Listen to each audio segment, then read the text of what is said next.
Ça y est, on y est, notre dernier look de cette série Halloween, dans un univers plutôt féerique, fantastique, avec cette créature mi-femme, mi-papillon, que j'ai pris énormément plaisir à réaliser, donc j'espère que cette proposition finale vous plaira. Bon, après, j'ai aimé faire tous les autres, mais plus particulièrement les deux derniers. Si vous souhaitez le refaire, il y aura besoin de pas mal de matériel, et concernant le niveau, on est facilement sur du bon intermédiaire.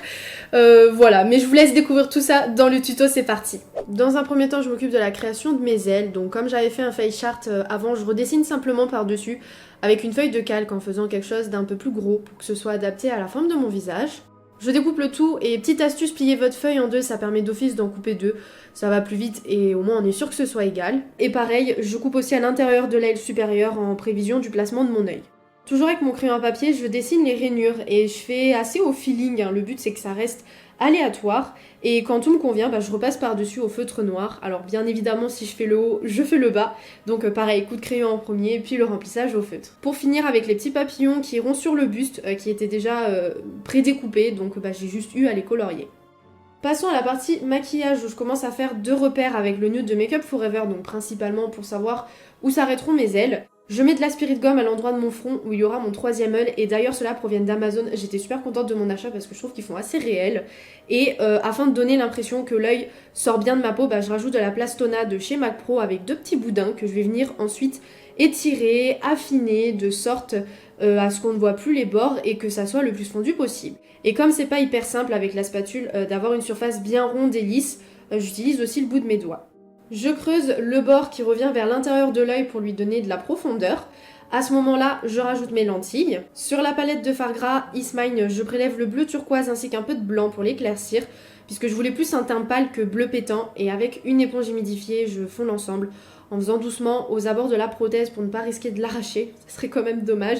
Je prends ensuite un petit pinceau pour remplir les manques de couleurs parce qu'à certains endroits de la plasto, le fard gras s'était pas correctement étalé. Puis quand tout est ok, je prends ma poudre, la HD translucide de NYX pour fixer. Je dépose de la colle à fossiles, la duo sur la partie interne de mon aile, puis je la place afin qu'on voit qu'elle ressorte de mon visage, mais pas non plus trop sur l'extérieur pour que je puisse faire mes raccords sans trop de difficulté. Et puis pareil pour celle du dessous. Avec le crayon de Make Up Forever, je crayonne toute ma paupière mobile, en englobant aussi un peu l'arcade sourcilière ainsi que les ras de cils inférieurs et les muqueuses. Je rajoute par-dessus le fard à paupières noir de la palette Huda Beauty, et d'avoir mis le crayon avant, vous voyez, ça me permet vraiment d'avoir quelque chose d'ultra intense et opaque de suite. Et au fur et à mesure, je vais commencer à étirer toute ma couleur vers l'extérieur de l'aile afin de créer un dégradé et que du coup la délimitation de ma feuille de calque disparaisse. Cette étape c'est vraiment la plus longue je dirais après celle de la prothèse de l'œil. Alors pas tant parce que c'est difficile mais surtout parce que ce sont les mêmes gestes. J'applique le fard, je l'estompe, je l'applique, j'estompe, etc. jusqu'à avoir le rendu que je veux. Avec l'Aquacolor Noir Global Color qui fera sa dernière année, là c'est sûr, je viens finir de tracer la forme de mes ailes et faire la continuité des petites nervures. Et voilà, et c'est vraiment cet effet d'optique qui fait qu'on ne perçoit plus le raccord peau-feuille. Je colorie aussi vite fait l'intérieur, alors plus pour l'étirer en dégradé parce que si je laisse juste comme ça, il va y avoir une différence d'intensité entre le fard en poudre et l'aqua, ce qui fera pas beau. Et je reviens sur mon troisième œil pour lui donner un petit peu plus de vie en faisant un simple smoky. J'y colle aussi des fossiles de chez Eldora, les Buttercup pour la partie supérieure et les Bashful de NYX pour l'inférieur. Avec un petit coup de spray du Dewy Finish, je prélève la nacre Peacock que je vais déposer sur mes paupières. Au centre, j'en applique une autre, la 98-123 en bambou d'SLA, plus claire et surtout dans des tons plus verts pour créer des nuances, sans oublier mes coins internes. Je réalise un petit contouring de mon nez histoire de l'affiner en reprenant la nacre Peacock, puis je rajoute un peu de noir afin d'intensifier parce que la direction est certes féerique mais quand même dark, pour finir sur le bout du nez avec celle d'SLA. Avec un mouchoir, j'enlève ce qui me reste d'huile à lèvres, puis je recouvre ma bouche avec les mêmes fards gras qu'au début. Et toujours dans les mêmes nuances, donc avec ce fard noir et les pigments nacrés, je réalise ce qui fera office de rouge à lèvres. Et en faisant ça, voilà, j'ai pas trop de qualificatifs donc je vous laisse regarder.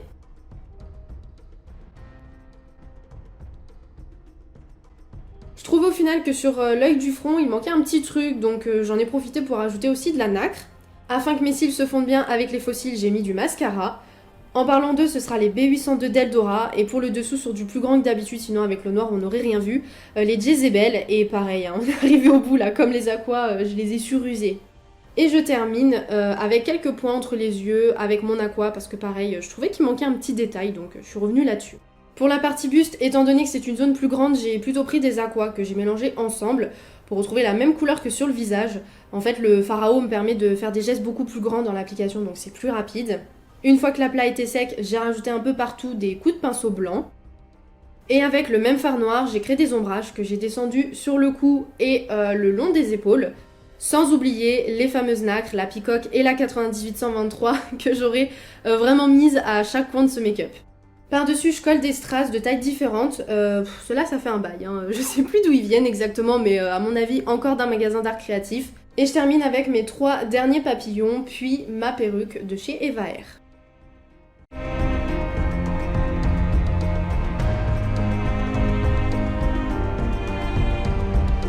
Ce tuto est maintenant terminé, si ça vous a plu, n'hésitez pas à me laisser un petit j'aime ou un commentaire afin de me soutenir dans mon travail. Et c'est un peu bizarre parce que je termine cette vidéo, enfin même cette série, avec 2 sentiments. En fait, je suis à la fois très contente parce que je suis allée au bout de mes propositions et tout s'est relativement bien passé, j'ai pas eu trop de quoi que ça va, du moins ça s'est pas vu. Je suis aussi contente que ça se finisse parce que ça se voit peut-être pas, mais physiquement... je suis au bout, va falloir au moins que je dorme 1 semaine pour m'en remettre. Et en même temps, je suis un peu triste. Enfin, pas triste parce que c'est un peu fort comme mot, mais vous savez le petit pincement quand vous faites quelque chose qui vous plaît et que vous vous rendez compte que c'est déjà fini.